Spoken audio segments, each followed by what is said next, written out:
来者何人？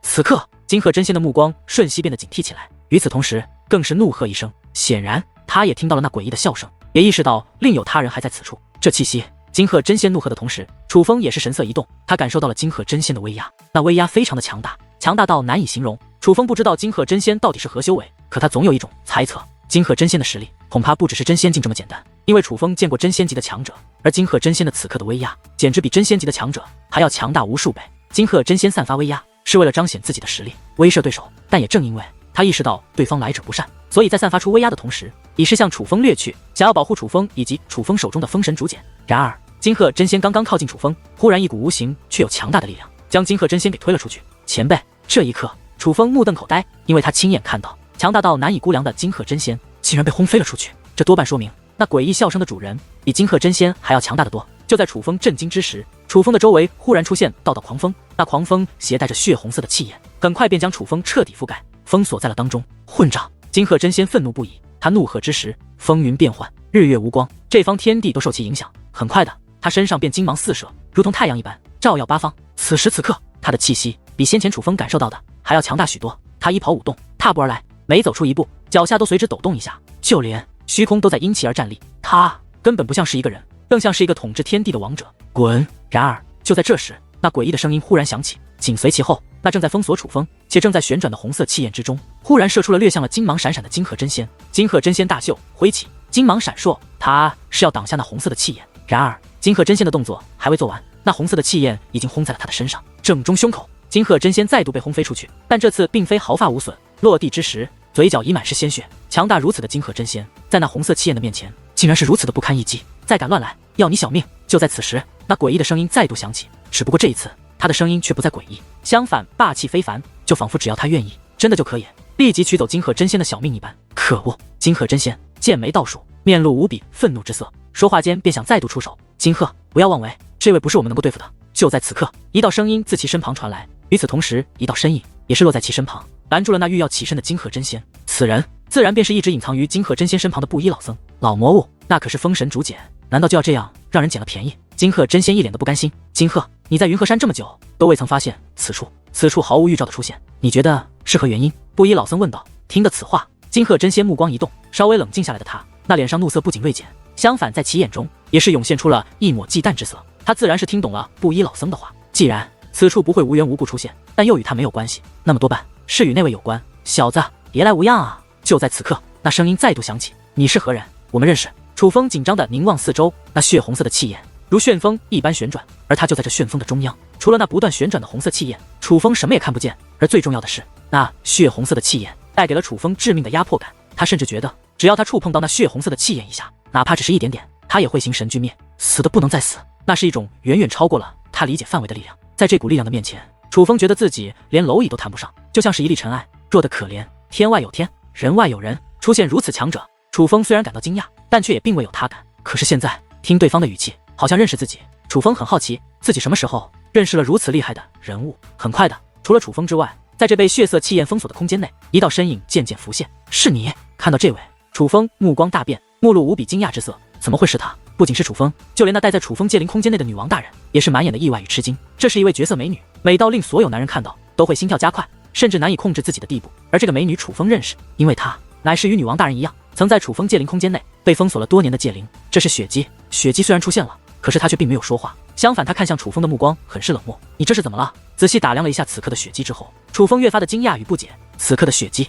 身上竟然捆着一个血色的锁链，那锁链光芒闪闪，虽然只是简单的捆住了雪姬的手臂以及她的腰，可是雪姬所有的气息都被封锁了。此刻的她就像是一个阶下囚一般站在那里。最重要的是，那锁链的另一头延伸进了虚空之中，这说明那锁链的另一头一定还有着什么。就在这时，那片虚空颤抖起来，一道身影也是浮现而出。这位身材矮小，准确来说，他根本就不是一个人，而是一只黄色的老猫。这只老猫长得很是猥琐，在他的左手拿着一个长长的烟袋，而他的另一只手则抓住了一条红色的锁链，那锁链正是捆绑住雪姬的锁链。这只老猫看到楚风，不仅没有一丝敌意，反而露出了一个极其猥琐的笑容，说道：嘿嘿，小子，这么快就不认识你虎爷了？竟然是你！看到这位，楚风又是一惊，他想到过很多种可能，但是真的没有想到会是眼前这位。不错，看来你还记得你虎爷。见楚风认出自己，这只老猫笑得更加猥琐了。不错，看来你还记得你虎爷。见楚风认出自己，这只老猫笑得更加猥琐了。记得？楚风怎么会不记得？当初在落峡谷内，就是这只猥琐的老猫在战海川的坟墓上动了手脚，战海川一生所留下的所有宝藏都是被这只老猫给盗走的。本来楚风以为这只老猫早就走了，离开了百炼凡界，但是没有想到它不仅没有走，反而来到了这里，这封着封神竹简的禁地，无缘无故的出现，与你有关？楚风问道。嘿嘿，自然与你虎爷有关。若不是你虎爷出手，在这百炼凡界，还有谁能将这藏有封神竹简的地方给找出来呢？不过此处原本的主人倒也的确是不简单，哪怕你虎爷出手，也是用了足足2年时间才让此处显现，真是浪费了我不少时间呢。不过好在皇天不负有心猫，你虎爷总算还是成功了。不过说实话，能够这么顺利的得到封神竹简，还多亏了你。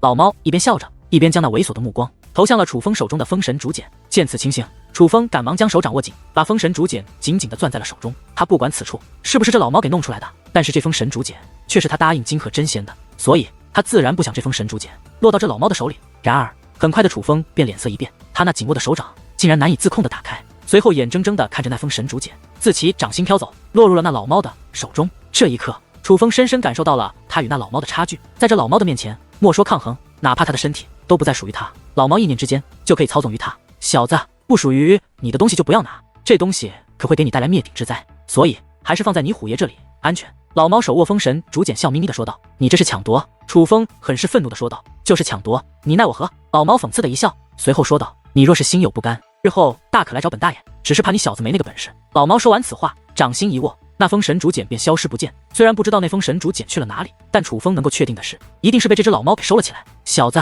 你虎爷要离开这个鸟不拉屎的地方，后会无期了。老猫说完此话，便转过身去，一边对楚风摆手，拉动手中的锁链，向那血雾之中走去。你要带他去哪？楚风开口问道。他非常清楚，这老猫对于现在的他来说，是一座不可逾越的大山，想要从他手中抢回封神竹简，那机会没有任何希望。所以此刻，楚风将目光投向了雪姬的身上。他不知道雪姬是如何沦为这老猫的阶下囚的，但是雪姬终归与他有着一些关系。楚风很想知道，这老猫想对这雪姬做些什么。你是说这个娃娃？这娃娃乃是修罗戒灵，身为戒灵师，你应该清楚，戒灵为主，应该化为恶灵。可是这个娃娃却依然是戒灵之身，而并非恶灵。老猫说道。戒灵之身，楚风很是惊讶。现在的雪姬他并不知道，但是之前的雪姬却的确是恶灵之身，也就是说，雪姬不知道通过什么方法，让他又从一只恶灵化为了正常的戒灵。但不管他是怎么做到的，这的确很不可思议。本大爷一直想找一个与众不同的奴隶，刚好碰到了他，修罗戒灵且美貌不凡，找他做奴隶那就是刚刚好了。不得不说，这里虽然是个鸟不拉屎的地方，可是你虎爷此行可谓收获颇丰啊。老猫颇为得意地说道。竟要做奴隶，楚风终于知道为何雪姬的脸上布满了如此郁闷之色。以他那高傲的性格，自然不愿做他人的奴隶，否则当初的雪姬又怎会一直不愿效力于楚风？不过小子，你似乎认识这个娃娃，他该不会是从你的戒灵空间内逃出来的吧？忽然，老猫意味深长地看向了楚风，从老猫那股目光之中，楚风竟感受到了极其危险的味道。这老猫似乎是要杀了楚风。哈哈，算了，你小子今日也算帮了本大爷一个大忙，若不是你，本大爷还真不能这么顺利地拿到封神竹简。今日本大爷便不惩罚你了。老猫说话之间，便踏入血雾之中，紧接着那被锁链捆绑的雪姬也被拽入了血雾之内。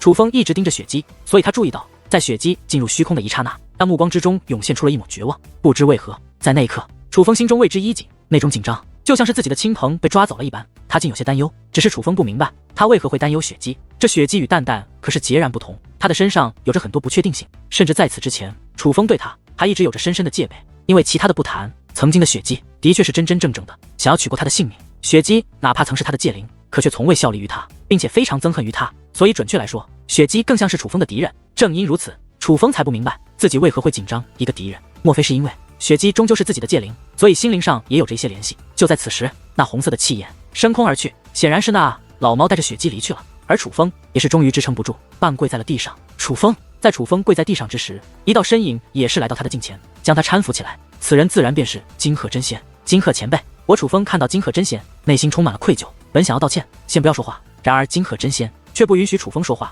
也不想听楚风说话，而是将一重结界之力将楚风笼罩起来，开始专心致志地为楚风疗伤。在金鹤真仙的帮助下，楚风那被束缚的修为很快便恢复了，他的肉身也被金鹤真仙凝聚而出。只是眨眼之间，楚风便从一个穿着衣衫的骷髅怪物化作了之前的正常模样。楚风更是能够感受到金鹤真仙在用强力的结界手段帮其疗伤，这种情况之下，他身上的疼痛的确有所缓解，可是不知为何，他还是能够感受到疼痛，尤其是头非常的痛，就像是要炸裂一样。最重要的是，这种痛就仿佛已经深深地印在了他的脑中，难以抹去了一般。前辈，抱歉，晚辈让您失望了。那封神竹简被楚风见金鹤真仙终于停手，才开口说道。不用说了，楚风，我都已经知道了。此处之所以出现，乃是有高人出手，那是一个连我都无法抗衡的存在，你又岂能在他面前保住封神竹简？其实面对那样的家伙，我们还能活着，就已经是不幸中的万幸了。你不要有任何心理负担，你朋友的伤，我一定治。金鹤真仙说道。多谢前辈。楚风面露感激。虽然封神竹简被夺，楚风心中有些郁闷，可是只要想一想，金鹤真仙还愿兑现承诺，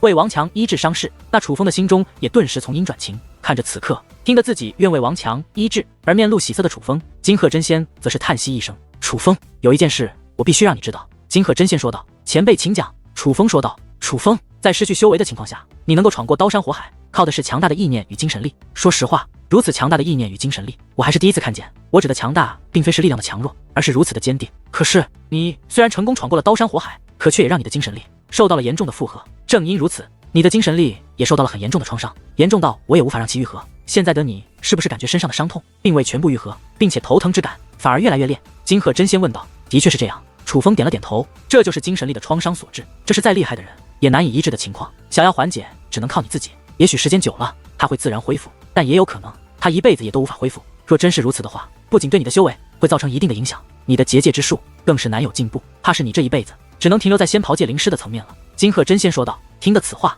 楚风心中一颤，宛如一个无形的大山猛然从天而降，狠狠地砸在了头上。在那一瞬间，楚风懵了，他早就猜到自己可能是出现了一些情况，但真是没有想到会这么严重，修为将受影响，结界之术将会停在原地。怎么会这么严重？楚风，快问问他可有破解之法。这一刻，禹王大人的声音响起。相比于楚风，禹王大人更是坐立不安，紧张的不得了。然而面对如此紧张的女王大人，面对那满面惭愧的金鹤真仙，楚风没有追问，反而释然的一笑，说道。前辈，路是我自己选的，您务必自责，况且我相信我一定能够恢复。看着这样的楚风，金鹤真仙目光一动，他眼中的自责并未减少，反而愈加浓郁了。他似是想说些什么，可最终却有什么都没说，而是掌心一翻，将一个绿色的玉瓶，他将玉瓶打开，一粒绿色的丹药便滚了出来。那丹药不过米粒大小，长得也是百米一般，但它却是并非白色，而是绿色，如玉一般，晶莹透彻，且闪烁着如萤火一般的微光。那丹药一经出现，周围的虚空都变得柔和，一股淡淡香气也是随之而来。那香气令人神清气爽，只是闻到那香气，楚风便感觉自己的头痛以及身上的伤痛缓解了不少。将这丹药服下，它能减缓你身上的伤痛以及头痛之感，至少可以让你日后与人交战之时不受你这伤势的影响。每次只服一颗，直到那药效渐渐失去，再继续服一颗。金鹤真仙将那颗丹药以及装着丹药的玉瓶全部递给了楚风。楚风接过丹药，便直接塞入口中。而就如金鹤真仙所说，那丹药入口即化，化作道道气息，融入他的浑身各处，甚至融入精神之中。很快的，他身上的疼痛以及脑部的疼痛都消失不见，并且楚风能够感受到那瓶内的丹药还有许多。显然是金鹤真仙怕楚风病情不会痊愈，怕楚风受病痛缠绕，所以才给他备了这么多缓解伤痛的丹药。多谢前辈。楚风收好剩余丹药后，对金鹤真仙拜谢道。你可千万不要再道谢，若不是因我，你也不会这般。你若再谢，只会令我更加愧疚。走吧，去见你的朋友。金鹤真仙说道。随后金鹤真仙便带着楚风离开了云鹤山。竟然真的被他请来了。一直守候在云鹤山外的楚轩郎看到金鹤真仙与楚风一同出来，也是目露意外之色，而他并未一直藏在那里，而是赶忙迎上前去，来到金鹤真仙近前。他堂堂楚氏天族的高手，见到金鹤真仙之后，竟是赶忙抱拳施礼，晚辈楚轩郎拜见金鹤公主。公主听的这两个字，再看到楚轩郎那谦卑的模样，楚风才意识到金鹤真仙在上界似乎真的也是一位非同小可的存在，否则堂堂楚氏天族的楚轩郎不可能会如此恭敬的待他。可正因金鹤真仙身份超然，楚风才越发清晰地认识到那老猫的可怕。毕竟不管金鹤真仙多强，在那老猫的面前却也没有丝毫还手的能力。老猫绝对不只是位于上界的高手，他是真的是纵横于星域之中的存在。可是若是老猫已是如此厉害，那么当初的战海川又究竟强大到了何种地步？毕竟哪怕是死后的战海川，却也能够将老猫困在自己的墓地之中那么久，因此可以推断战海川的实力一定是强于老猫的才对。一时之间，楚风仿佛彻底忘却了自己精神力受创的事情，他仿佛看到了那波澜壮阔的星域以及无数极强的存在，而楚风总觉得日后他也会踏入那些强者的位列，于是对自己的日后又充满了无尽的期待。行了，在这里就不要客气了，叫我金鹤即可。金鹤真仙有些不耐烦地说道。相比于对待楚风，这金鹤真仙对待楚轩郎可谓有些不太客气。然而楚轩郎却并未表现出丝毫的不爽，而是尊敬地点了点头，尽显谦卑。带路吧。金鹤真仙道。是。楚轩郎再度点头，随后金鹤真仙便跟随楚风等人来到了王强所养伤的地方。金鹤真仙要求疗伤之时他人不能干扰，所以楚风、赵红以及楚轩郎只能在外面守候。此刻赵红在虚空之上白云之巅来回走动着，一张小脸满是不安。看来你们夫妻俩的感情又增进了不少啊。看着如此紧张的赵红，楚风开玩笑地说道。王强若不是为了救我，也不会这般，本来受伤的应该是我，是他挡在了我的身前，替我受了苦。若是他真的出了事，我赵红说着说着，竟然红了眼眶，晶莹的泪珠顺着美丽的脸颊滑落而下。赵红不用太过担心，金鹤前辈既然出手，王强就一定不会有事。见赵红这般，楚风则是收起玩笑的面容，赶忙上前安慰：“真的吗？”赵红仍是有些疑虑，这不是他不相信楚风，而是他太过担心王强。若是连金鹤真仙都救不了王强，那这百炼凡界内便没人能够救得了他了。楚轩郎说道。而就在这时，空间微微一颤，金鹤真仙走了出来：“前辈，怎么样？”见状，王强与赵红赶忙迎了上去。然而此刻金鹤真仙的脸色却有些不太好看，他摇了摇头，叹息着说道：“情况不妙啊，前辈，难道连你也没有办法？”此刻，楚风、赵红顿时变得紧张起来，哪怕是那楚轩郎的脸上也是涌现出了意外的神色。不管怎么说，王强只是被楚氏天族的人打伤而已，在他们看来，金鹤真仙一定有办法医治，毕竟金鹤真仙可是在上界，也是有着一定分量的人物。而现在金鹤真仙居然也说情况不妙，楚风等人怎能不惊？王强的伤势之所以难以愈合，其实主要在于那毒。金鹤真仙说道。那毒，楚风等人都曾为王强诊断过，也都知道王强的血中的毒。那毒如此厉害，连前辈你也无法解开。楚风问道。解毒自然需要解药，而这毒的解药我并没有。金鹤真仙说道。连前辈也没有的解药，百炼凡界竟有如此厉害的毒？楚轩郎问道。自然不是百炼凡界的毒。金鹤真仙说道。不是百炼凡界的毒，那就是来自上界的毒。楚轩郎问道。此毒我曾见过，在上界也是少见，所以解药也很难寻。虽然不是多么烈性的毒，但却很难根治。我现在只能稳定住王强的病情，让他没有生命危险。可若要根治，你们还需为其寻得解药才行。金鹤真仙说道。前辈，这解药我们要去何处寻得？赵红追问道。去何处寻那是你们的事。金鹤真仙说话间看向楚风道。楚风，我虽答应你替王强医治，可我并不会去帮你们去寻找解药，因为寻求解药很可能要动用些武力，而我并不打算掺和百炼凡界的争斗。金鹤真仙的意思很是明了，他可以为王强医治伤势，可并不会替楚风他们解决这百炼凡界的恩怨，这是原则问题。前辈能来此医治，已是大恩大德，楚风不会有过分要求。楚风说道。不过你放心，在你寻得解药之前，我会保证这王强的安全。金鹤真仙说完此话，又看向楚轩郎道。这王强在我那里更安全，这是自然。楚轩郎赶忙附和，他已经明白了金鹤真仙的意思，那就是金鹤真仙准备将王强带到云鹤山去。他虽然不掺和楚风等人与百炼凡界这些人的恩怨，可是王强在他手上却一定可以安全。毕竟在这百炼凡界的势力再怎么强横，却也没有一个家敢去招惹金鹤真仙。多谢前辈。楚风与赵红也是纷纷道谢，在他们看来，如金鹤真仙这样的中立人物能够做到这一步，已是很不容易。那便这样定了，寻的解药来云鹤山找我，至于王强，我现在走了。金鹤真仙说话间便消失不见，可是他刚刚消失便立刻出现，前后不过一瞬间的功夫。可是当他再度出现之时，他的身旁已经多出一个人，此人正是王强。此刻王强仍处于昏迷之中，可是他的气息比之当初却已经好了很多，除了脸色还有些苍白之外，一眼望去就像是寻常人睡着了一样，看不出一丝受伤和中毒的情况。由此可见，金鹤真仙虽然没能彻底解毒，可是他也的确是保住了王强的性命。忽然金鹤真仙手掌张开，自掌心之中出现一缕光华，那是一颗丹药。此丹有些特殊，晶莹透彻，如同水晶珠子一般，但在那珠子的中心却印着一颗小草。这明明只是金鹤真仙用结界之力凝聚而出，可是不仅具有形态，还散发着丹药的气息以及香味，如真的一般。此刻哪怕是楚风与赵红也是目露惊叹，不由得感慨起结界之术的学无止境。解药若是成品，应该是这个样子；若是药草，便是丹中的样子。你们记住，勿要被欺骗。金鹤真仙说道。多谢前辈提醒。楚风与赵红一同说道。那我便在云鹤山等你们了。金鹤真仙说完此话，身形便向远处飘去，很快他便消失在了茫茫白云的深处。金鹤真仙带着王强一路飞奔，正在向云鹤山的方向行去。他看着那沉睡的王强，将掌心摸向了腰间的乾坤袋，一道光芒闪烁之间，一颗丹药便出现在了掌心。这丹药竟与先前他用结界之力所凝聚的丹药一模一样，只不过这不再是假的，而是真的。金鹤真仙将丹药给王强服下，并且帮其散掉了压力。呀！忽然王强嘴巴张开，一层散发着恶臭的幽绿色气体便自其口中吐出。下一刻，王强那本苍白的脸色也是变得红润起来。虽然王强还在昏迷之中，但是王强身上的毒已经彻底被解开了。我不明白，你既然有解药，为何还要欺骗楚风他们，要楚风他们自己去寻找解药？一道身影浮现，此人正是布衣老僧。他一直隐藏着，虽然楚风等人并未发现他，可是经历的一切，他却都历历在目。这毒恐是天族本不该有，至于从何而来，有些答案，我觉得需要楚风他们自行去解开。金鹤真仙说道。那倒也是，只是这百炼凡界的这趟浑水，已经有上界的人掺和进来，并且矛头指向楚风他们。楚风他们后面的路可不太好走啊。布衣老僧说道。强者之路本就没有顺境，你若怕他们出问题，大可以出手相助，那样一来，此处的所有危机自然可以轻松的解开。金鹤真仙说道。布衣老僧淡淡一笑，便已如虚空，没人知道他那一笑到底代表着何等意味。虽然金鹤真仙已经带着王强离去，可是楚风、赵红以及楚轩郎三人却还站在原处，他们并不知道金鹤真仙骗了他们，更不知道王强的毒已经被金鹤真仙解开，所以楚风与赵红都在为如何找到那解药而发愁。楚风兄弟，接下来的事情，金鹤真仙不插手，我也不会再插手，还望楚风兄弟不要怪我。楚轩郎略带歉意地对楚风说道：“轩郎兄多虑了，你对我们的帮助已经够多，感谢还来不及，又怎会怪你？”楚风说道：“若是可以，我真的想帮你，只是上面有规矩，不许插手百炼凡界的事。上次我出手已是例外，不过虽然不能出手，但我倒是能为你们提供一些消息。”楚轩郎说道：“什么消息？”赵红问道。“解铃还须系铃人，王强这毒，若要寻找解药，自然还要找到那个打伤王强的人。”楚轩郎说道。“轩郎兄，你知道那个人的消息？”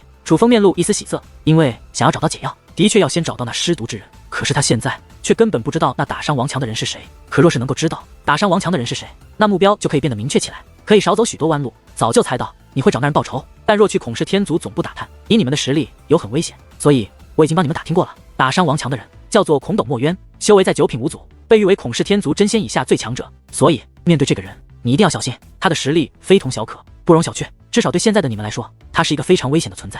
另外，此人极为自负，很少在孔氏天族总部居住，他有一个属于自己的居所，平日里就在那里修炼，闭关会有，所以你们日后若要想找他的话，到这里去，总能找到他。楚轩郎说话间，将一幅地图递给了楚风，这地图上标记了一个地方，那地方自然便是孔斗墨渊所居住的地方。楚风兄弟，这孔斗墨渊能被誉为孔氏天族真仙以下最强者，那自然是有着他的本事，所以切记，在你有绝对的把握之前，还是不要找他为妙，毕竟君子报仇，10年不晚。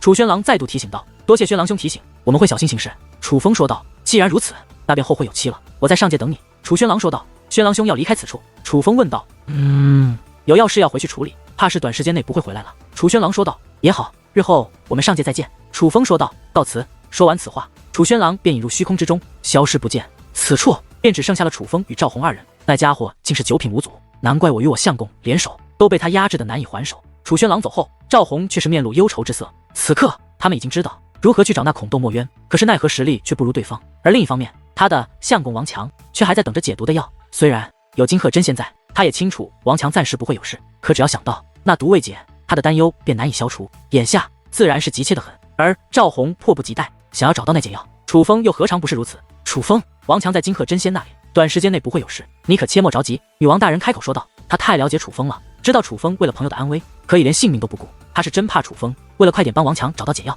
再动用邪神剑的力量。放心吧，我的女王大人，我不会鲁莽行事。楚风思考一番后，对赵红说道：“给我一点时间，我需要闭关修炼。”修炼？听得此话，赵红目光一变。楚风现在虽然已是极强，可终究只是7品无祖，这与那孔斗墨渊差了足足2品修为，2人又皆是天级血脉拥有者，各种能力都几乎相同，这足足2品的修为，便注定楚风不是那孔斗墨渊的对手。而楚风就算要修炼，也起码要把修为提升到9品无祖，才能与那孔斗墨渊一战。他倒是相信楚风终有一日能成为9品无祖，只是这闭关所需要的时间，他却无法确定，所以他有些犹豫，因为他真的不想拖延太久。你闭关修炼，要我陪同吗？赵红问道。现在我们2个最好待在一起，凡事一起行动比较安全。楚风说道。可是赵红有些犹豫，放心，用不了多久的。楚风看出了赵红的疑虑，不由得安抚道：“好吧，就听你的。”赵红虽然有些犹豫，可还是勉强的答应了下来。随后，楚风与赵红2人便寻得了一个隐秘的地方，闭关修炼起来。其实，眼下摆在楚风面前的绝对不止这一条路，他其实可以去寻求帮助，但是寻求他人帮助总有着一些不确定性。正所谓求人不如求己，所以相比于寻求帮助，楚风觉得自行突破修为，靠自己比较可靠一点。当然，楚风的目标可不是把修为提升到9品无祖，那样的话，的确要耗费许久时间，甚至到底要用多久，连他也无法确定。可是，若只是提升到8品无祖的话，那么楚风还是有一定把握，可以在短时间内做到的。因为还在战族古域的时候，楚风就已经感悟到了突破到8品无祖的契机，只是因为远古战族出世，所以耽搁了而已。之后，楚风一直没有机会潜心修炼，但他知道，只要他潜心修炼的话，其实突破到8品无祖并不是一件难事。而以他现在的本领，只要能够把修为提升到8品无祖，就能够与那所谓的孔斗墨渊一战。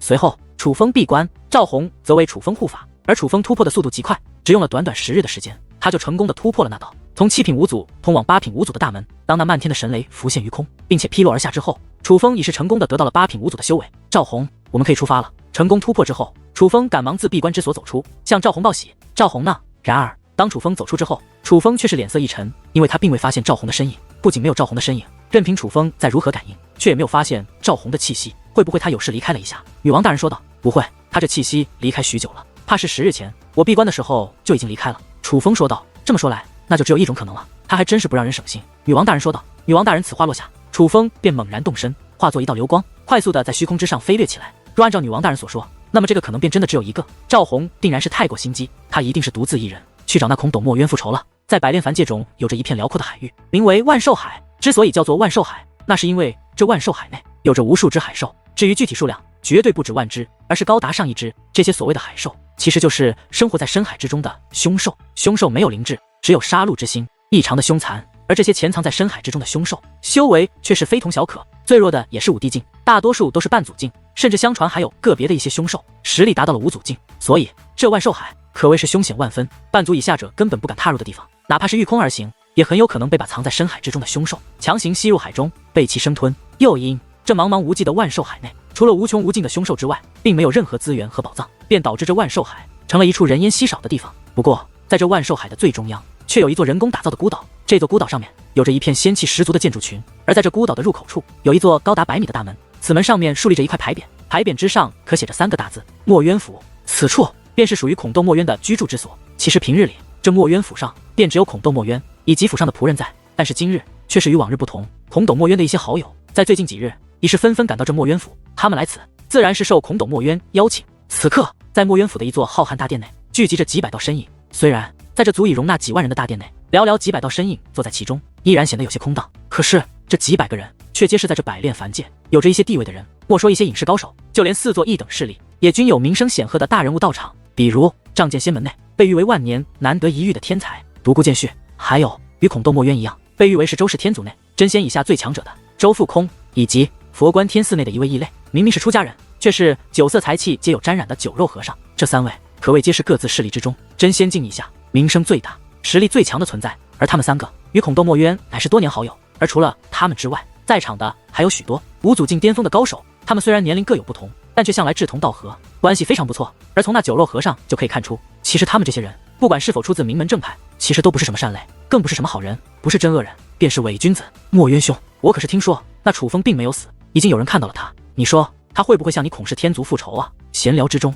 有一位5祖巅峰的白发老者问道：复仇？他有那个本事吗？孔斗墨渊虽然已有1000岁高龄，可却是一位青年男子的模样，他此刻嘴角轻扬，显示出了对楚风的看不起。2年之前，楚风可是差点将你孔氏天族灭掉，难道他没有什么本事吗？那位白发老者继续问道。风镜老妖，你该不会真的以为那楚风真的掌握什么魔兵，能够凭借一己之力就灭掉我孔氏天族吧？此刻，孔斗墨渊脸色有些不悦地看向了那位白发老者，见孔斗墨渊目光不善，这位身为堂堂5祖巅峰的风镜老妖竟然面露胆怯之色，赶忙露出和善的笑意，俯身说道：这件事只是道听途说，其实我也不太相信，今日也想求个答案。是啊，这件事情到底怎么回事？孔氏天族始终未曾给过一个说法，我们都想知道真相罢了。与此同时，众人纷纷附和道：反正我是不相信楚风那一个区区小辈会有那样通天的本事，就算真有那样恐怖的魔兵，我也不信他那种小鬼可以驾驭的了那魔兵。与此同时，也有不少人表示不相信2年前发生在楚风与孔氏天族之间的事情，而从他们那不屑的神态中可以看出来，他们并非是故意拍孔斗墨渊的马屁才这样说，而是发自内心的看不起楚风。虽然自己对那件事很是不幸，可是他们看向孔斗墨渊的目光中仍然散发着期待之色，显然他们都想从孔斗墨渊的口中听到确切的答案，以此证明他们的猜测乃是对的。楚风的事你们不清楚，赵宏与王强你们应该听说过吧？孔斗墨渊对众人说道。自然听过，那赵宏与王强不是楚风的挚友吗？听说当日他们3人都得到了凯宏大师的传承，我还听说那赵宏与王强的实力皆是深不可测，甚至能与黎明公子相媲美，乃是难得一见的妖孽及天才啊！说句不好听的，你孔氏天族最近2年可是没少吃他们的亏。众人纷纷开口发言，虽然对楚风所作所为他们多有不幸，可是对于赵宏与王强，他们显然是有些刮目相看的，甚至话语之中有着些许赞赏之色。天才，哼！而就在此时，人群中的一位少年却发出了一声轻蔑的声音，此人便是仗剑仙门内那位被誉为万年难得一见的天才独孤剑续。这独孤剑续可谓是在场之中年龄最小的一位，可他绝不是少年的年龄，他也已经活了300多年，可是300多年便能拥有8品5祖的修为，这在百炼凡界来说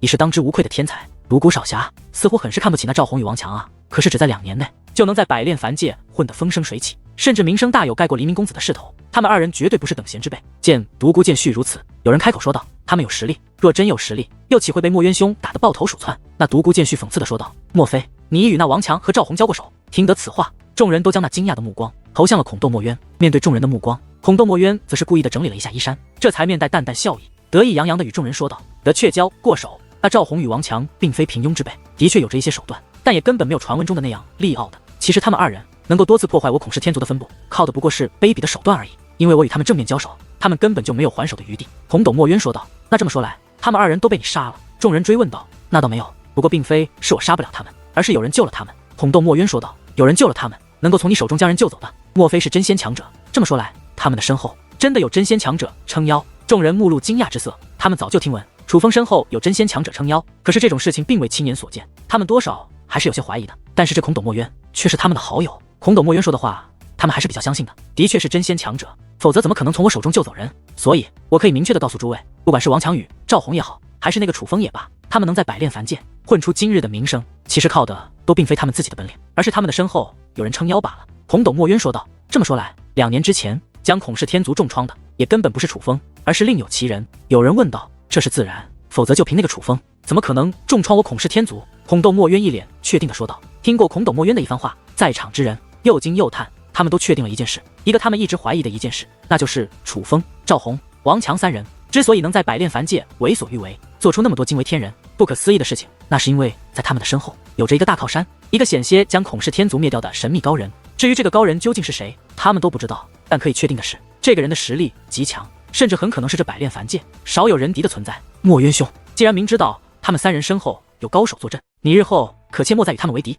否则怕是要倒大霉啊！有人好心相劝。哼，当初我对付那赵红、王强之时，他们的那位靠山也没能将我如何，想必他也是有着一些顾虑的。孔斗墨渊说道。会是什么顾虑呢？众人猜测纷纷。这顾虑自然便是我孔氏天族。孔斗墨渊说道。那人不是差一点就将你孔氏天族没掉吗？他还会顾虑你孔氏天族？有人说道。愚蠢！听得此话，孔斗墨渊猛然起身，面露不悦之色，大声说道。你们真以为那人差点灭掉我孔氏天族吗？试问，若是你们有能力灭掉对手，又是否会半途收手，养虎为患？这个的确不会。众人说道。你们都不会，那他又岂会犯如此愚蠢的错误？孔斗墨渊问道。那究竟是怎么回事？众人问道。事实就是他并非自己停手，而是被我孔氏天族击退了。孔斗墨渊说道。原来是这样，那就难怪了。众人纷纷点头，似是明白了真相一般，豁然开朗。可是在座的也都是老油条，别看表面这般，可是在心底对于孔斗墨渊的这番话，他们也是半信半疑。毕竟哪怕孔氏天族也从未出来解释过这件事情，以孔氏天族这种势力，凡是不解释的事情，多半是让他们觉得没面子的事。当然他们也不能确定孔斗墨渊这话是否就是假的，所以只能一半一半。对于传闻信一半，对于孔斗墨渊的话信一半。那敢问墨渊兄弟，那王强与赵红究竟是何修为呢？忽然有人好奇地问道。而此话一出，众人也露出好奇的目光。毕竟王强与赵红这2年的传闻实在太多，可是他们2人的真实实力却少有人知，只知道他们2人已是整个百炼凡界最强的天才之一，所以对于他们2人的真实修为，人们也是非常好奇的。他们2个8品5祖而已。孔斗墨渊很是不屑地说道。8品5祖吗？众人神情有些复杂。8品5祖，乍一听真没什么，毕竟在场的众人修为都不弱，许多都是5祖巅峰，尤其是那些拥有天级血脉的人来说，当修为达到5祖巅峰后，再加上他们那天级血脉的力量，是非常可怕的。所以至少对于在场的这些人来说，8品5祖还不至于让他们惊讶。可是仔细一想，王强与赵红可还只是小辈，年龄非常的小，修武短短10几20年就能成为8品5祖，这可就是一件非同小可的事了。毕竟他们还是小辈的时候，许多人修为还弱得可怜，莫说8品5祖，甚至5祖对他们来说乃是遥不可及的境界。由此对比之下，便可以看出王强与赵红的修武天赋和进步速度是多么的恐怖。墨渊兄弟，王强与赵红的修为现在虽然不足为惧，可是他们小小年纪能有如此修为，也是相当恐怖的。况且他们还都是凯红大师的传人，结界之术非同小可，日后还是要多多小心才是。有人对孔斗墨渊劝道。小心他们！哈哈哈哈哈哈！这一刻，孔斗墨渊捧腹大笑，那笑得甚是疯狂。见此一幕，众人彼此张望，皆是满头雾水，不明白孔斗墨渊为何会突然这般。笑了许久之后，孔斗墨渊才开口说道。就凭他们有什么本事，值得我孔斗墨渊小心？可是有人开口想要解释他们的担忧，可那人还未说完，孔斗墨渊便忽然说道。其实今日还有一个礼物要给诸位兄台看。礼物？听得礼物2字，众人神情一致，把那废物给我带上来。孔斗墨渊大袖一挥，很快便有2个仆人将一个牢笼推了上来。这牢笼遮盖着一层布，那不是特殊打造，哪怕在场的界灵师也看不透。墨渊兄，莫非你又抓到什么稀奇的珍兽了吗？此刻许多人露出贪婪的笑意，他们这些人经常会去抓一些稀奇的珍兽。这所谓的稀奇珍兽，不光是凶兽，还可能是妖兽，只要是血脉特殊，对他们修为有帮助的，他们都会抓过来，而目的自然就是喝对方的血，吃对方的肉，用对方的血肉来增进自己的体质。所以看到这笼子之后，人们的第一反应就是又有好东西可以吃了。然而面对众人的反应，孔斗墨渊反而笑得愈来愈浓，直到笼子来到大殿中央，他才缓缓靠近，随后一把便将那覆盖笼子的那层布给扯了下来。那是当那布被扯开之后，原本满眼期待的众人皆是目露惊讶之色，因为那笼子之中并没有他们所期待的稀奇珍兽，而是一个人。这是一个女人，她脸色苍白，却目露凶光，那种眼神就像是要吃人一般。可是她却根本没有发挥的机会，在她的身上捆绑着特殊的锁链，她的所有修为都被束缚了。而这个人竟是赵红。赵红，她怎么在这里？你不是说她被人救走了吗？众人很是诧异的追问起来。虽然这是他们第一次面对面的见到赵红，可是赵红与王强的画像其实早就与楚风一样，在这百炼凡界传开了，人们都知道赵红与王强长什么样子，的确被救走了。孔洞墨渊说道：“又被你抓回来了？”有人问道：“非也。”孔洞墨渊淡淡一笑，说道：“是这个废物自己送上门来的。他自以为结界之术力傲的，想不知不觉的偷走我的东西，可却被我给抓了个正着。而这一次没人护他，他便逃也不能逃，只能束手就擒。”话到此处，孔董墨渊看向众人，说道：“敢问诸位，这样的废物有需要我小心的地方吗？”哈哈，墨渊兄，你不愧是我辈之楷模，竟然活捉到了赵红这个妖女。要知道这个妖女可非同小可，是多少人的噩梦啊！而你却能够将她生擒，小僧实在是佩服。就在此时，一阵充满邪恶气息的笑声响起，这竟是一个僧人。这个僧人身强体壮，满面胡茬，本是阳刚的面容，可他的眼神却充满猥琐的目光，与他的形象很是不符。他虽然穿着袈裟，可却没有一点僧人的样子，而是浑身上下都散发着狂放浪荡的气息，尤其那一双小眼睛，此刻正在色眯眯地看着赵红，极其的猥琐。这个僧人自然便是佛光天寺的那位酒肉和尚。别看着和尚如此猥琐，可他的实力却是非同一般，在这百炼凡界，他也是五祖境界中最有名气的一位。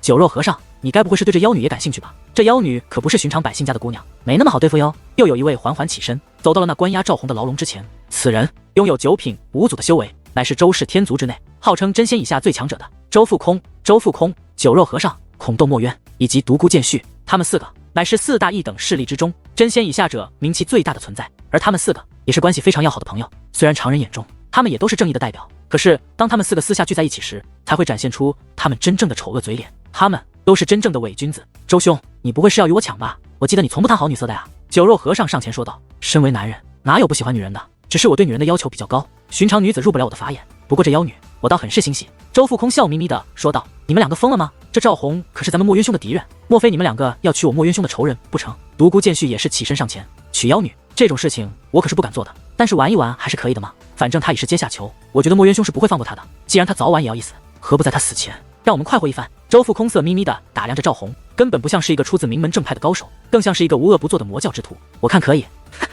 而对于周富空的提议，酒肉和尚则是一脸的赞赏。在这一点上，他们两个的想法倒是达成了一致。谁告诉你们赵红一定要死的？孔洞墨渊说道：“你不准备杀他？”众人一同问道。毕竟孔氏天族与赵红等人早就势如水火，这2年间死在赵红手上的孔氏天族之人，那更是数不胜数，甚至许多都是孔氏天族的精英。所以在人们看来，赵红既然落在孔董墨渊的手中，那么以孔董墨渊的性子，一定不会放过他。只要他乖乖的听我的话，我会饶他一条狗命。可他若是不听……孔董墨渊话到此处，眼中忽然闪过一抹狠色。猛然间，孔董墨渊的手中刺出一道寒光，那寒光竟直接刺入了赵红的腹中。那是一把剑，一把银色的长剑。哎呦，墨渊兄，怎么说出就出手呢？你也太不懂得怜香惜玉了。就是看这么好的一个美人，就这样被你糟蹋了。见此一幕，周富空以及酒肉和尚等人都是纷纷开口。可是他们嘴上虽然这样说，可是脸上却没有丝毫的同情，反而挂着一抹戏谑的笑意。对他们来说，这更像是一场好戏，一场他们喜欢看的好戏。然而，虽然腹部被长剑刺穿，可赵红却没有露出丝毫的痛苦之色，反而在嘴角掀起了一抹冷笑。马上就让你笑不出来。孔董墨渊手中的长剑微微一颤，道道电流便顺着长剑浮现，涌入了赵红的体内。下一刻，赵红便如同被电击了一般，浑身不断颤抖，甚至散发出淡淡的气焰，随后竟身体不支，半跪在了地上，嘴角也是难以自控的溢出了鲜血。这妖女还真能忍，居然叫都没叫一声。周富空说道：“不是她能忍，而是我的力道还不够。”孔洞墨渊此话说完，手中的电流再度浮现，源源不断的涌入赵红的体内。这一刻，哪怕是赵红也是忍不住发出了痛不欲生的惨叫，那支撑着的腿也是跪在了地上，不仅整个人跪在了地上，还蜷缩成了一团，在那牢笼之中剧烈的颤抖着，惨叫着：“赵红，不妨告诉你，我这剑名为刑罚雷击剑，是专门折磨人的。任凭你是五祖的修为也好，还是你是界灵师也好，我这雷击剑带给你的痛楚，你都难以忍受。你若是识相的话，就老实告诉我，那个王强现在身在何处？那个楚风现在又身在何处？你若是告诉我他们两个在哪里，并带我找到他们，我会放你一条生路。”孔董墨渊说道。赵红又发出一声冷笑，随后他说出了2个字，这是自从他被孔董墨渊抓到后说出的唯一2个字：做梦。很好，我就让你知道，是我在做梦，还是你在做梦。孔董墨渊说话间，那刑罚雷击剑便再度发出强大的雷电，赵红的惨叫再度响起。不仅如此，在那强大的交流的折磨下，他那白皙的肌肤开始变得焦黑，发出被烤焦了一样的味道，那美丽的脸庞也随之面目全非。可惜了这么好的脸蛋。周富空叹息着摇了摇头，可是说话间，他却自乾坤袋内取出一物，那是一个盒子。盒子打开后，里面涌动着漆黑一片的物体，若仔细观看，那是如蚂蚁一般的物体，可却比蚂蚁还要小得多。这是虫子，一种长相很是狰狞的虫子。反正脸蛋也没了，那我也不必怜香惜玉了。既然他不肯招，那就让他尝尝我这些小宝贝的厉害。周富空说话之间，将手中的盒子对赵红一扬，那大片的虫子便扑向了赵红。啊！这一刻，赵红的惨叫越发的悲惨起来。她不仅在承受着电击的折磨，还在承受着被虫子噬咬的折磨，而这两种东西所带来的痛苦，都是人们所难以承受的痛苦。看来莫渊兄说的对，这赵红不过如此，根本不足为惧嘛。可是看着这样一个女子承受着这样的痛苦，在场的众人之中却没有一个人开口求情，反而都像是在看热闹一般。不仅如此，脸上还都挂着戏谑的笑容。然而就在这时，一声刺破天际的怒吼之音忽然自外面传来，那声音不仅刺耳，更是震慑心魂。那非是寻常猛兽的咆哮，而是龙吼之音。忽然之间发生的变故，让所有人都是神情一动，随后纷纷将目光投向了殿外。而这一看，在场的所有人都是神色大变。一条巨大的青龙正在天际奔腾，快速地向这座孤岛掠来。而在那青龙的头顶之上，则站立着一道身影。此人衣衫摆动，掌发飘舞，可那站在巨龙头顶的身影却是纹丝不动。一眼望去，哪怕是那巨龙，与他相比，也仿佛变得渺小了许多。那是一股王者之气，而此人的眼中所散发的目光，更是让在场的所有人看到后都是内心一颤，连汗毛都竖立了起来。那是杀意，自楚风眼中所散发出的磅礴杀意。那是楚风，他真的又出现了。众人惊讶不已，毕竟相比于赵红与王强，楚风的名气更大，争议也更多。而楚风2年前消失后，就几乎没有人再见过。所以当楚风出现在众人的眼前，这种震惊可绝对不是看到赵红后的惊讶所能够比拟的。这楚风的杀气好强，而惊讶的同时，人们却也都被楚风的杀意所威慑到了。任凭在场的多半是5组巅峰的强者，可也有许多人露出胆怯之色。首先，他们都知道楚风肯定是为赵红而来，且最重要的是，楚风此刻眼中所散发的杀意，当真是让他们毛骨悚然。你们也未免太胆小了吧，居然被这楚风吓到。见有人惊慌，周富空讽刺说道：“这楚风来得正好，今日我就让他见识一下什么是真正的天才。”独孤剑续说话之间，只听锵的一声，便将他背后的一把长剑给抽了出来。这把长剑为银白色，不仅打造精致，那散发的气息更是搅动风云，让天气都为之变幻。那是一把祖兵，一把品质极好的祖兵。拔出祖兵的同时，独孤剑续已是拔空而起，来到了孤岛之外。独孤兄，我早就想要会一会这楚风了，今日你不要出手，不如让我来会一会他如何？酒肉和尚也是紧追而上的赶了过来。虽然许多人都被楚风眼中的杀意给吓到，可是这独孤剑续与酒肉和尚却是一点也不惧怕楚风，相反，他们2人皆是跃跃欲试，竞争着抢着想要收拾楚风。而此刻，楚风距离那孤岛也是越来越近。至于孤岛内的形势，凭借他的天眼，早就看得清清楚楚。他之所以如此愤怒，正是因为他看到了此刻赵红的惨状，好友被折磨，楚风怎能不怒？楚风，赵红只是受了皮外伤，不会有生命危险，所以你也不要太过激动，一定要保持冷静。毕竟你的对手是孔窦墨渊。女王大人提醒道，他非常清楚，楚风虽然实力强横，可毕竟只是8品5组，而那孔窦墨渊却是9品5组。尽管楚风有远古战斧这样强横的秘籍在手，可是在交手之前，谁也不能确定那孔窦墨渊就没有杀手锏。而人若是不冷静的话，很容易会失去分寸，那对楚风来说是非常不利的。但不必担心，我有分寸。听到女王大人的话后，楚风的杀意也是减少了许多，且眼下的他已经来到了那孤岛之前，距离独孤剑续以及酒肉和尚不过几千米的距离。但在此处，楚风却停了下来。楚风是准备先解决他们，再去救赵红。果不其然，就如楚风所料，孔窦墨渊、周富空以及大殿内的所有人也都纷纷来到了孤岛之外，双方已经形成了对峙之势，真是踏破铁鞋无觅处，得来全不费功夫。我正愁找不到你，你却敢送上门来，也好，今日就让你与那赵红结个伴，一起去死。至于那王强，他中了我的毒，想必也支撑不了多久，你们3人很快就会在地府相遇。孔窦墨渊来到人群最前方，以一种轻蔑的眼神看着楚风，那种目光就仿佛是他已经吃定了楚风，楚风必然会死在他手中一般。今日的确有人会死，楚风冷冷地说道。狂妄！孔窦墨渊说话间，便散发出他那5组巅峰的强大气息，气息一现，不仅风起云涌，更是天昏地暗，道道粗壮的雷电犹如一道道雷龙一般，自那乌云涌现，劈向4面8方，威势异常骇人。墨渊兄，杀鸡焉用宰牛刀，对付这区区楚风，哪里用得着你出手？我独孤剑续今日就替你将他解决。独孤剑续说道。这楚风我一直想要会一会，今日还是由我来收拾他吧。酒肉和尚说道。2个无知的家伙竟然争着要对付你，就凭他们的实力，这不是找死吗？真是想出名，想疯了。女王大人讽刺地说道。他很清楚，这独孤剑续与酒肉和尚抢着要对付楚风，实际上就是为了出风头。毕竟楚风如今的名声极为响亮，他们2人若是能够将楚风击败，那定然会声名大噪，出尽风头。不过楚风有何等实力，女王大人非常清楚。若是天级血脉也就算了，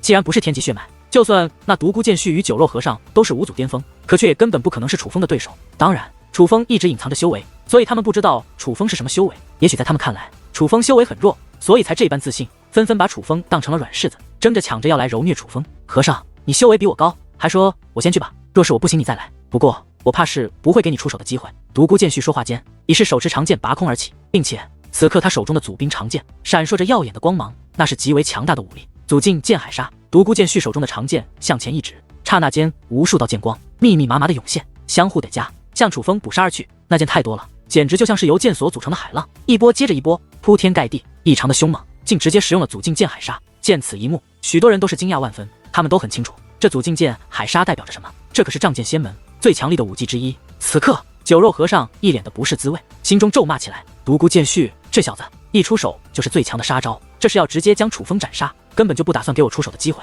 真是太心机了。而那阻境剑海杀既然是仗剑仙门最强的武技之一，那威力自然是非同小可。几乎在众人惊叹之际，阻境剑海杀就已经将楚风所吞噬。强大的涟漪一波一波的掀起，将那方天空都搅得天翻地覆，一波一波的涟漪袭来，将海浪都吹得高达1000米。不过这风势再大，余波再强，却也不会伤到在场的众人。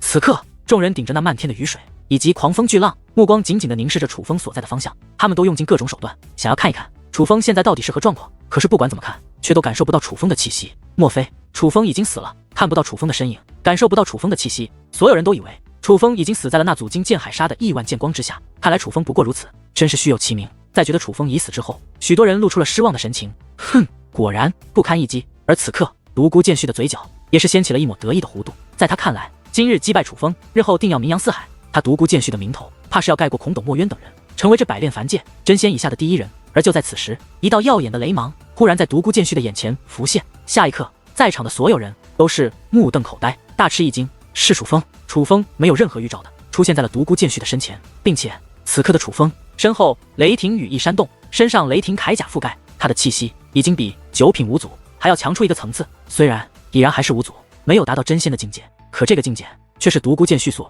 远远无法比拟的。最重要的是，此刻楚风的手臂竟然已经穿透了独孤剑续的丹田，那里可是独孤剑续储存修为的地方。楚风他的修为竟然达到了如此境界，众人吃惊不已。虽然楚风是在施展了雷霆铠甲与雷霆羽翼之后，才拥有了压制独孤剑续的力量，但是人们却依然能够看得出来，楚风的真实修为也达到了与独孤剑续同样的境界，那便是8品五祖。可是明明2年之前，在楚风消失之时，楚风还是半祖，2年之内竟然能够提升到这种境界，实在让人难以置信。楚风，你要做什么？你若敢废我修为，我仗剑仙门绝对不会放过你。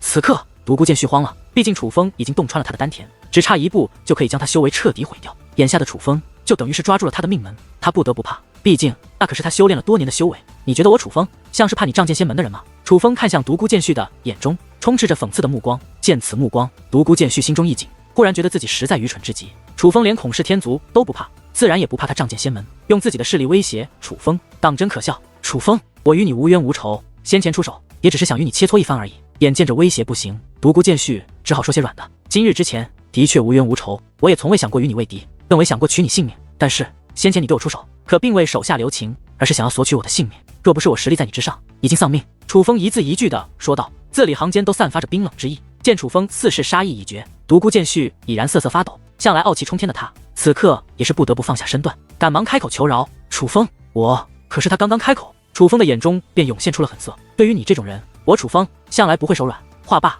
楚风那洞穿独孤剑续丹田的手臂便猛然一颤，只听砰的一声，独孤剑续的丹田已经被楚风彻底摧毁。做完这些之后，楚风才将其手臂抽回。不，独孤剑续发出一声歇斯底里的怒吼，随后挥动拳头便向楚风挥打而来。然而楚风只是微微一闪，他这拳打空了。有修为的时候，他都不是楚风的对手，修为被废，就更不是楚风的对手了。此刻的他也感受到了自己的修为丧失大半，万分绝望之下，扑通一声半跪在了虚空之上。他还能御空而行，是凭借体内残存的力量。可是他再也不是当初的独孤剑续，再也不是那位8品五祖了。饶你一命，以示我的仁慈。楚风看着独孤剑续，没有一丝的同情，因为他很清楚，若不是他的实力在独孤剑续之上，早就死在了独孤剑续的手中。对于这种人，楚风没有同情的理由。现在该轮到你了。楚风将目光投向了酒肉和尚。这一刻，酒肉和尚一脸的苦笑，赶忙摆手说道：楚风兄弟，我先前开玩笑的，你别当真啊。他是真的怕了，连独孤剑续都被楚风轻松解决，他自然也不是楚风的对手。毕竟此刻的楚风已经展现出了他的实力，8品五祖的修为，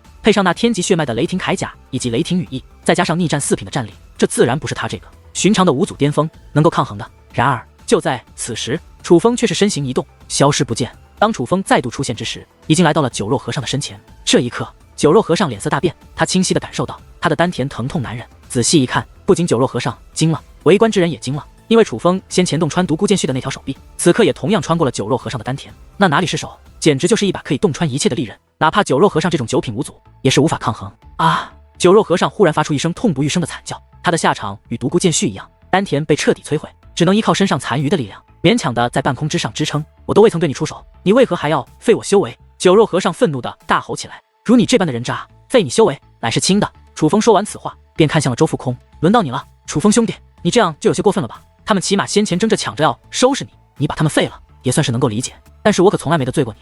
周富空一脸无辜的说道：赵红身上的毒虫是从何而来？楚风问道。听得此话，周富空脸色一变，他知道今日这一战是躲不过去了。可是当确定楚风非要与他一战之后，他并未惶恐，反而冷笑一声：楚风，他们怕你，我可不怕你。然而周富空此话说完，只听滋啦啦的一声，雷霆羽翼与雷霆铠甲皆是浮现而出，而原本修为便在9品无阻的他，当施展出与楚风一样的雷霆铠甲与雷霆羽翼之后，他的气息竟然盖过了楚风一头。周兄，这楚风应当由我来收拾。然而就在此刻，孔斗墨渊却是忽然开口：也好。周富空眼中雷芒消退，雷霆羽翼与雷霆铠甲也是消散，并且向后退去。见状，在场的其他围观者也都纷纷退去。他们都知道楚风与孔斗墨渊势必要有一场大战上演，而二者实力皆是不俗，他们可不想被二人牵连。楚风在我地盘伤我兄弟，太不把我放在眼里了。孔斗墨渊对楚风说道。对于此话，楚风回以一笑，这笑容甚是讽刺。你笑什么？孔斗墨渊问道。独孤剑续也就算了，那个和尚你敢说你就不下？你能救却不救，还好意思称他们为兄弟？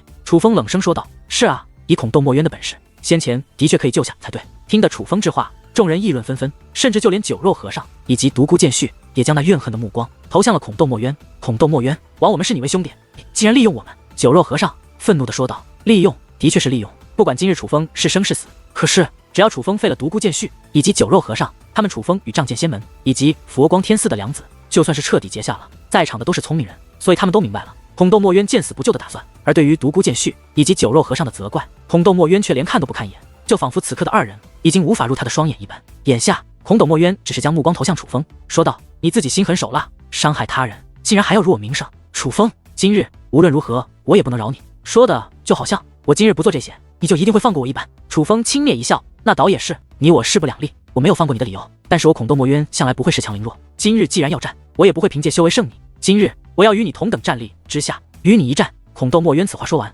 雷霆铠甲便自身上浮现，他的修为瞬间超越了寻常的五祖巅峰。虽然他无法达到真仙境，可是此刻的他却已与楚风一样，这还是他没有使用雷霆羽翼的前提下，只用雷霆铠甲，不用雷霆羽翼。你确定要这样与我交手？楚风问道。我向来说一不二。孔斗墨渊说道。那你一定会后悔。楚风说道。狂妄！孔斗墨渊大喝一声，随后便亮出一把祖兵长枪，向楚风捕杀而去。楚风轻哼一声，疾风之刃已是握在手中，迎敌而上。眨眼之间，二人已是站在了一处。